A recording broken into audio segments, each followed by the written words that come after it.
Hello everyone, welcome back.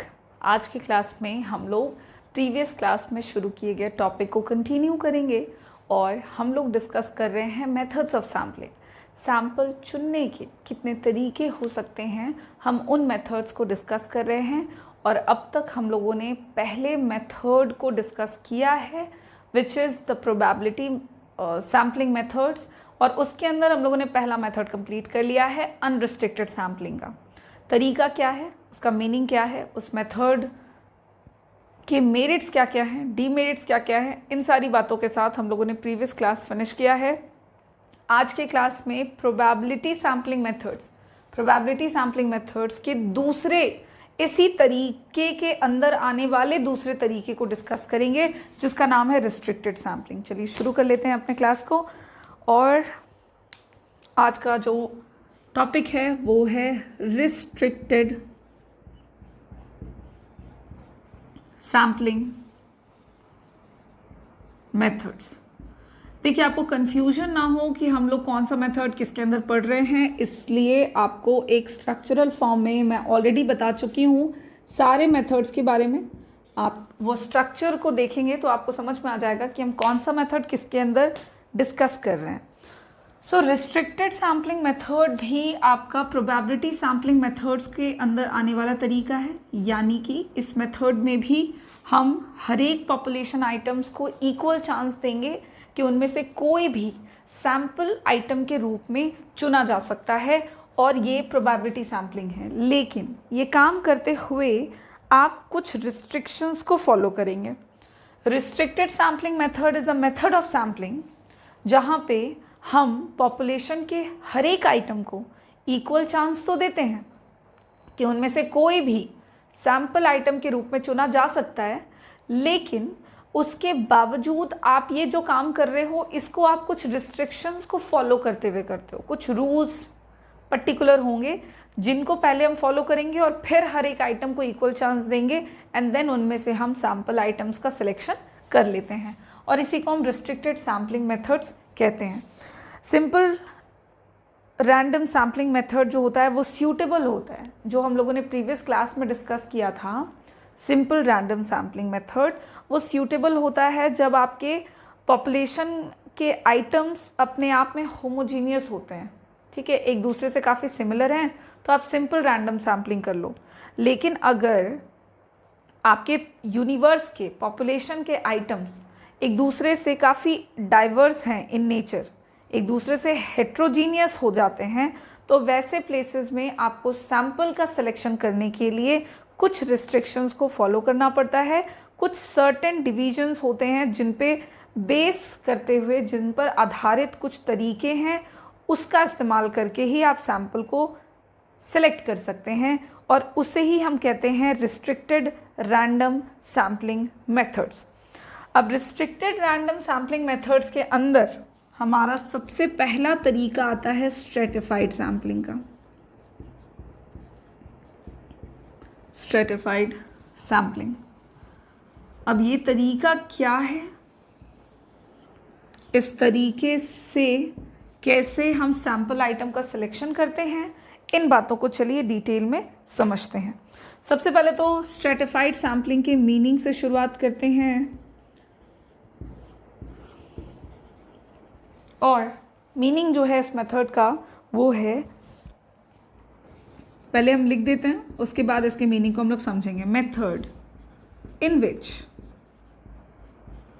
Population is divided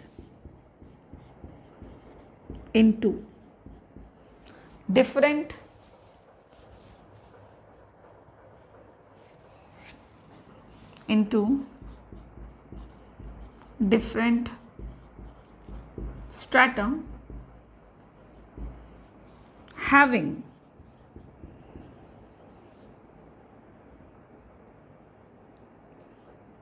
certain characteristics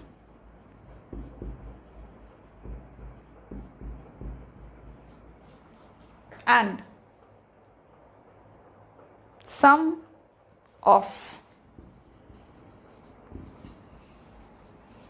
some of the items are selected from each stratum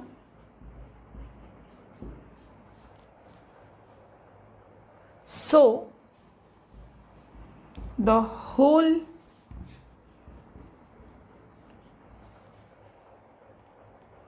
universe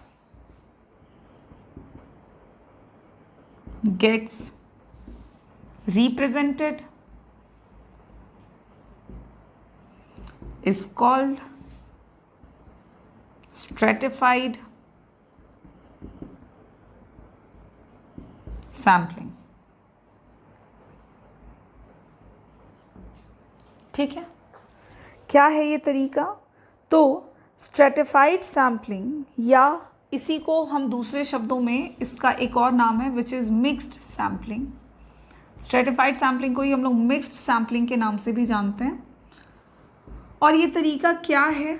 तो देखिए, ये एक ऐसा तरीका है सैंपल चुनने का जिसमें सबसे पहले तो जिस पॉपुलेशन की स्टडी करनी है उस पॉपुलेशन को हम पहले तो डिवाइड कर देते हैं इनटू डिफरेंट स्ट्रेटा, अलग अलग स्ट्रेटा में बांटते हैं ना। What is strata? तो स्ट्रेटा का मतलब आप समझे ग्रुप्स, अलग अलग समूहों में बांटते हैं और इनको हम अलग अलग ग्रुप में बांट रहे हैं on the basis of particular characteristics.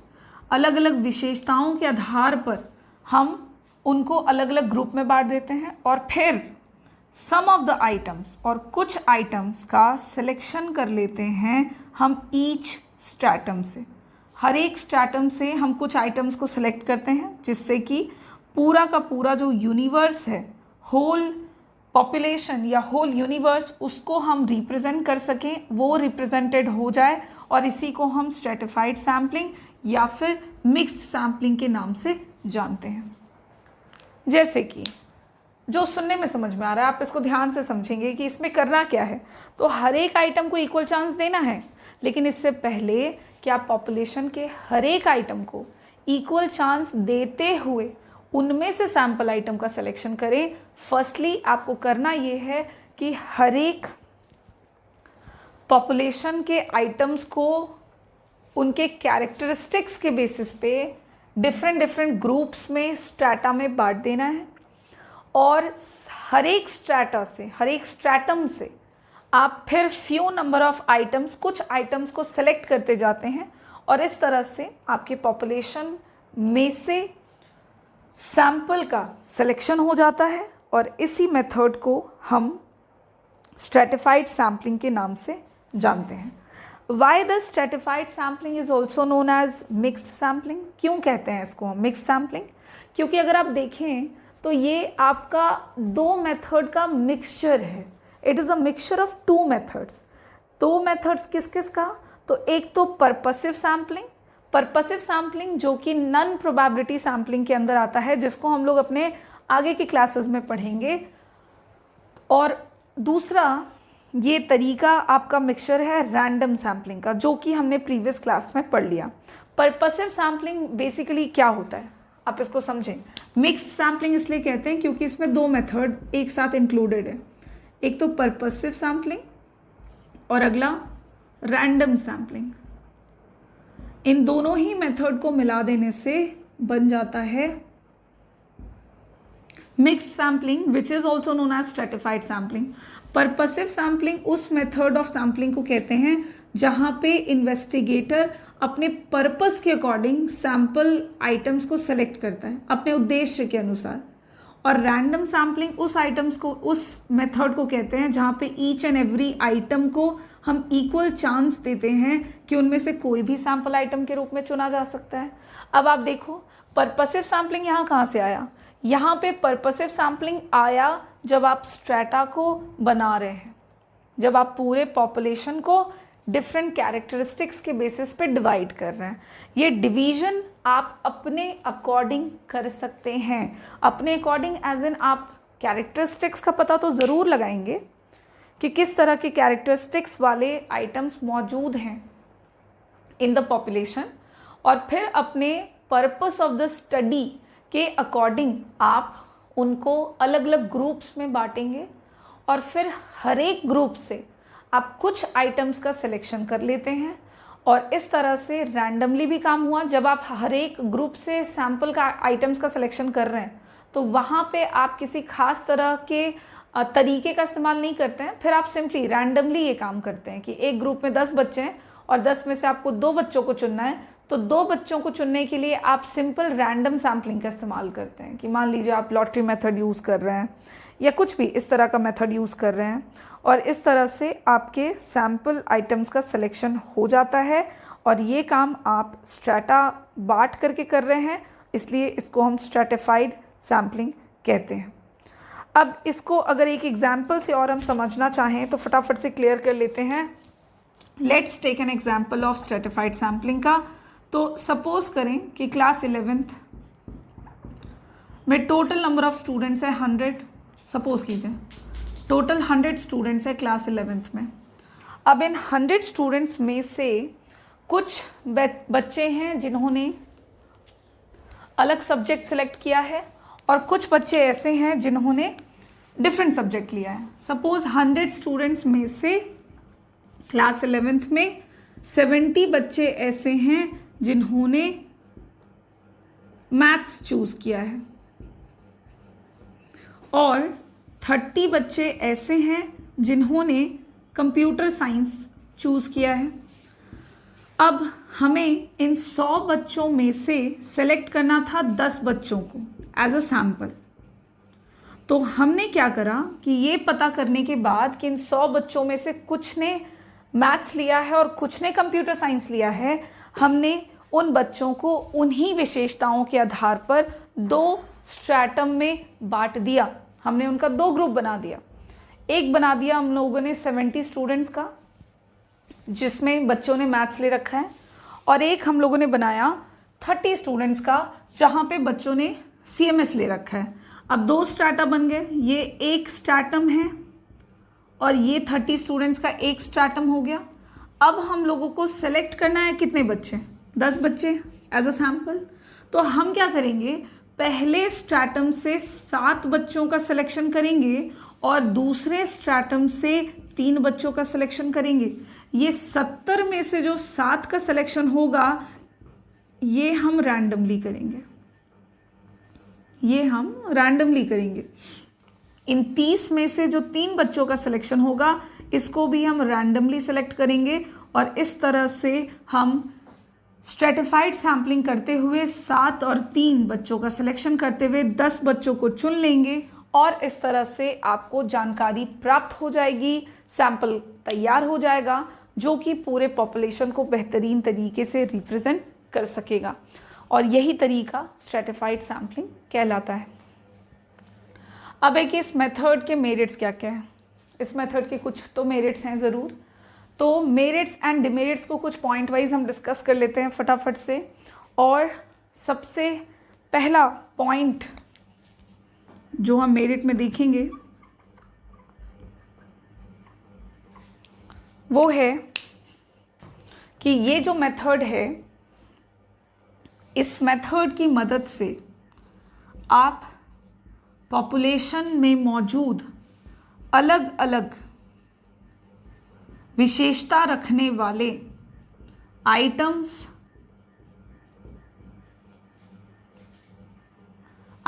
को कवर कर लेते हैं। देखिए, पॉपुलेशन में अलग अलग कैरेक्टरिस्टिक्स वाले आइटम्स तो मौजूद होते ही होते हैं, लेकिन जब आप स्ट्रैटिफाइड सैम्पलिंग करते हैं तो आप हर एक आइटम को उनके डिफरेंट कैरेक्टरिस्टिक्स के साथ स्टडी कर रहे हैं और इससे क्या होता है कि पूरा पॉपुलेशन जो है वो बेहतर तरीके से रिप्रेजेंट हो पाता है।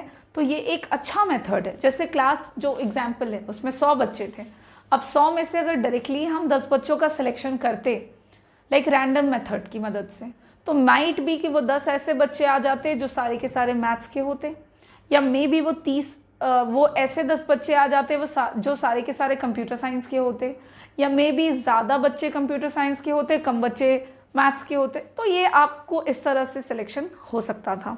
लेकिन जब आपने स्ट्रैटिफाइड सैम्पलिंग किया तो आपने काफ़ी हद तक अपने काम को आसान बना लिया।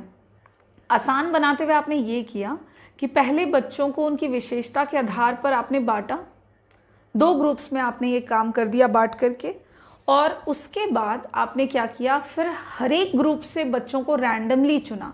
ऐसा करने से पॉपुलेशन में जो अलग अलग विशेषता वाले आइटम्स मौजूद थे, आपने उन सबको भी कवर किया है। तो ये एक ऐसा तरीका है जिससे हम यूनिवर्स में अलग विशेषता वाले आइटम्स को भी बेहतरीन तरीके से सेलेक्ट कर पाते हैं as sample item. So it is a good point, it is a merit of stratified sampling.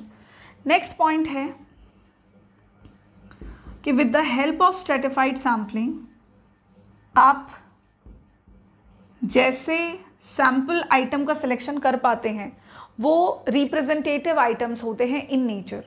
Representative बोलने का मतलब हो गया कि जिस पॉपुलेशन से उनको लिया गया है वो उस पूरे पॉपुलेशन को क्लियरली और इन ट्रूली सेंस इंडिकेट करते हैं, उनके कैरेक्टरिस्टिक्स को वो एक्सप्लेन करते हैं।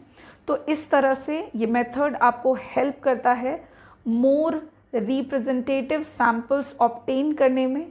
क्यों ऐसा? बिकॉज आप इस मेथड में यूनिवर्स को डिवाइड कर रहे हैं अलग अलग स्ट्रैटा में, और फिर हर एक स्ट्रैटम से आप हर एक स्ट्रैटम से आप सैम्पल आइटम्स का सिलेक्शन कर रहे हैं।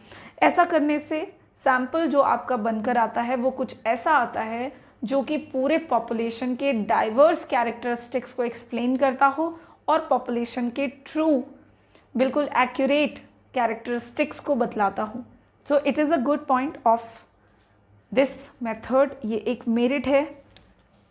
नेक्स्ट पॉइंट है with the help of stratified sampling आप एक्यूरेट रिजल्ट प्राप्त कर सकते हैं। देखिए, स्ट्रेटिफाइड सैम्पलिंग से जब आप सैम्पल आइटम्स का सिलेक्शन करते हैं तो आपको एक्यूरेट सैम्पल या एक्यूरेट इंफॉर्मेशन मिलने के चांसेस बढ़ जाते हैं। वही सेम एक्सप्लेनेशन होगा इसका भी, क्योंकि आप इस मेथड में हर एक आइटम्स को, हर एक अलग अलग कैरेक्टरिस्टिक्स वाले आइटम्स की स्टडी कर रहे हैं। उनको पहले आप डिवाइड कर रहे हो इनटू डिफरेंट ग्रुप्स, और फिर आप हर एक ग्रुप में से सैम्पल आइटम का सिलेक्शन कर रहे हैं। तो जब आप ऐसा करते हैं तो ऐसा करना आपके लिए फ़ायदेमंद हो जाता है और आपको एक्यूरेट रिजल्ट बड़ी आसानी से मिल जाता है, जो कि इस मेथड का एक मेरिट हो जाता है। अगला पॉइंट है कि with the help of stratified sampling आपको एडमिनिस्ट्रेटिव कन्वीनियंस मिलता है। अगर आप स्ट्रेटिफाइड सैम्पलिंग का इस्तेमाल करके सैम्पल आइटम का सिलेक्शन करते हैं तो ये मेथड आपको हेल्प करता है कि आप बेहतर रिजल्ट जो हैं वो पा सकें, और वो भी कम मेहनत के साथ, सुविधाजनक तरीके से। डिवीजन जो हम करते हैं यूनिवर्स का सर्टेन कैरेक्टरिस्टिक्स के बेसिस पर, वो डिवीजन्स आपको हेल्प कर देता है कि आप पॉपुलेशन के आइटम्स में से, पॉपुलेशन में से बेहतरीन आइटम्स का सिलेक्शन कर सकें, वैसे आइटम्स का सिलेक्शन आप बेहतर तरीके से कर सकें जिन आइटम्स से पूरे पॉपुलेशन को बेहतर तरीके से रिप्रेजेंट किया जा सकता है।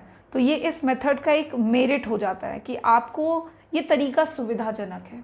कन्वीनियंस मतलब होता है सुविधा, और ये तरीका है सुविधाजनक क्योंकि इस मेथड का इस्तेमाल करके जब हम डेटा कलेक्शन करते हैं, सैम्पल का सिलेक्शन करते हैं, तो हमें बेहतर सैम्पल आइटम्स का सिलेक्शन करने में यही तरीका जो है वो हेल्प करता है। And these are the points जो कि स्ट्रेटिफाइड सैम्पलिंग के मेरिट्स को बतलाते हैं। And now move on to demerits, कि इस मेथड के डीमेरिट्स क्या क्या हैं। तो देखिए, जैसे मेरिट्स हैं ठीक वैसे डिमेरिट्स भी हैं। कुछ पॉइंट्स में हम डिमेरिट्स को देखते हैं, और सबसे पहला पॉइंट है डिमेरिट का कि इस मेथड का जो स्कोप है वो काफ़ी लिमिटेड है। It has limited scope. Scope का मतलब आप यूजेस समझ सकते हैं। ये मेथड जो है ये लिमिटेड स्कोप इस मेथड का है, क्योंकि इस मेथड को अगर आप यूज़ करना चाहते हैं तो उसके लिए आपको पहले पूरे पॉपुलेशन के कैरेक्टरिस्टिक्स की स्टडी करनी पड़ेगी, और फिर जा कर के आप पॉपुलेशन में से बेहतर सैम्पल आइटम का सिलेक्शन कर पाएंगे after dividing them into different stratum and then different strata. तो ये जो स्ट्रैटा में आपको बांटना होगा ना, उससे भी पहले आपको पॉपुलेशन के आइटम्स की स्टडी करनी पड़ेगी कि कौन से आइटम किस तरह के नेचर के हैं।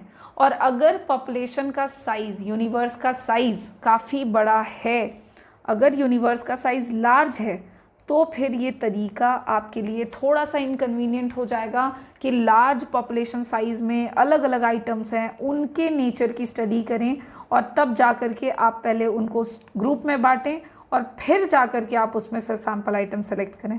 तो ये तरीका थोड़ा सा कम यूजेबल हो जाता है वैसे प्लेसेस के लिए जहाँ पे पॉपुलेशन साइज काफ़ी बड़ा है, और ये इस मेथड का एक डिमेरिट है। अगर पॉपुलेशन के आइटम्स बहुत ज़्यादा हैं और अपने आप में बहुत डाइवर्स नेचर के हैं, तो फिर स्ट्रैटिफाइड सैम्पलिंग जो है उस तरीके में कम यूज़ होगा। नेक्स्ट पॉइंट है डिमेरिट का कि ये मेथड बायस्ड है। अब आप सोच रहे होंगे कि प्रोबेबिलिटी सैम्पलिंग मेथड तो अपने आप में अनबायस्ड है, क्योंकि इस मेथड में तो हम सारे आइटम्स को इक्वल चांस देते हैं, लेकिन इस मेथड में यानी कि स्ट्रैटिफाइड सैम्पलिंग मेथड में आप पॉपुलेशन के आइटम्स को इक्वल चांस देते हुए भी बायस्ड हो सकते हैं। कब? जब आप पॉपुलेशन आइटम्स को डिफरेंट ग्रुप्स में डिवाइड कर रहे हैं, उनको डिफरेंट स्ट्रैटा में बांट रहे हैं, उस समय अगर इन्वेस्टिगेटर चाहे तो वो बायस्ड हो सकते हैं। वो अगर ग्रुप्स का सिलेक्शन, ग्रुप का डिवीजन अपने अकॉर्डिंग करना चाहें तो वो ये काम कर सकते हैं। And this is the demerit of this method. किसी भी लेवल पर अगर आप बायस्ड हो जाते हैं तो फिर इससे इंफॉर्मेशन मिलने के चांसेस, सही मिलने के चांसेस कम हो जाते हैं। नेक्स्ट पॉइंट है स्ट्रैटिफाइड सैम्पलिंग एक एक्सपेंसिव तरीका भी है, चूँकि इस मेथड में आपको अगर जियोग्राफिकली एरिया बड़ा है, पॉपुलेशन का साइज़ बड़ा है और आप स्ट्रैटिफाइड सैम्पलिंग करना चाहते हैं तो आप कर सकते हैं, लेकिन उसमें आपको एफर्ट्स, टाइम, मनी, ये सारी चीज़ें जो है वो एक्स्ट्रा इन्वॉल्व होती हैं, एक्स्ट्रा खर्च होती हैं, और उस सेंस में इस तरीके को हम एक्सपेंसिव कह रहे हैं। सो ये भी एक डिमेरिट है। And the next point is कि स्ट्रैटिफाइड सैम्पलिंग जो है उसका इस्तेमाल आप नहीं कर सकते when the population size is small.